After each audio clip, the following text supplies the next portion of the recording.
Boleh nggak sih perusahaan melakukan penahanan terhadap ijazah pekerjanya? Halo semua, kembali lagi ke channel YouTube gue. Kenalin, nama gue Ricky Ramoti. Hari ini gue mau bahas tentang hukum ketenagakerjaan. Apa sih yang mau gue bahas hari ini? Hari ini itu gue mau bahas, boleh nggak sih perusahaan itu nahan ijazah? Mari kita bahas.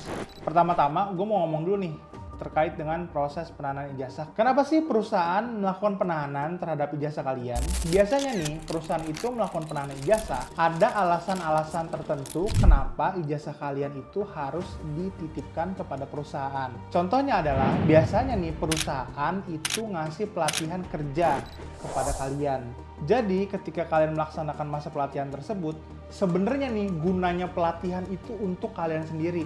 Contohnya nih, misalnya kalian melamar pekerjaan sebagai video editor. Nah, kalian nih nggak ada basic untuk edit video sebenarnya, tapi perusahaan nih mau ngajarin kalian dengan cara masuk ke sesi pelatihan ini.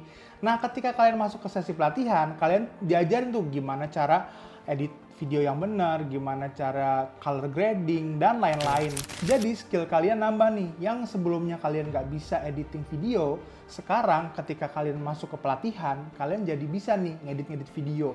Nah, contoh lainnya nih adalah capster barbershop. Sebelum kalian join di perusahaan, kalian belum bisa nih gunting-gunting rambut atau bikin styling rambut. Tapi ketika kalian diterima dan kalian ikut pelatihan tersebut dan kalian dilatih untuk melakukan potongan rambut, styling, akhirnya kalian bisa jadi capster yang profesional dan udah punya skill baru.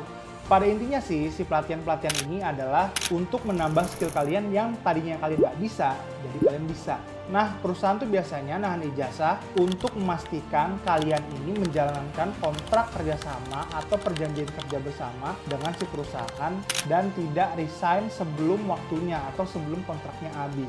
Jadi, konsepsi penahanan ijazah nih dilakukan perusahaan biasanya untuk memitigasi resiko hukum di kemudian hari.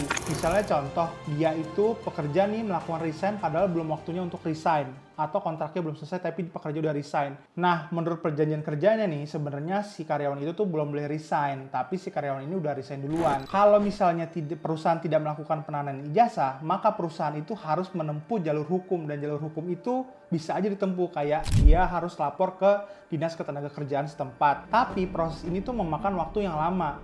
Makanya si perusahaan ini untuk memitigasi resiko hukum tersebut, dia ambil jalan untuk lebih simpel atau mitigasinya dengan cara penahanan ijazah si pekerja, sehingga pekerja juga akan mematuhi isi dari perjanjian kerja tersebut. Kalau menurut hukum, penahanan ijazah boleh nggak sih?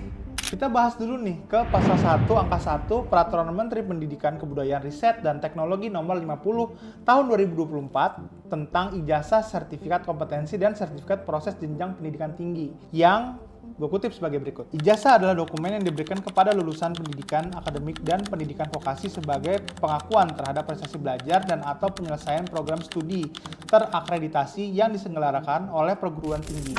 Itu adalah pengertian atau definisi ijazah menurut peraturan perundang-undangan. Kembali ke pertanyaan, boleh nggak sih perusahaan melakukan penahanan terhadap ijazah pekerjanya? Jawabannya boleh, sepanjang hal tersebut diatur di perjanjian kerja antara si perusahaan dan pekerjanya.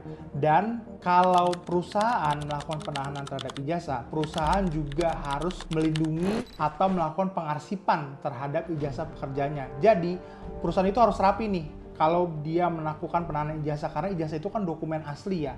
Jadi harus disimpan dan diarsipkan dengan baik oleh si perusahaan.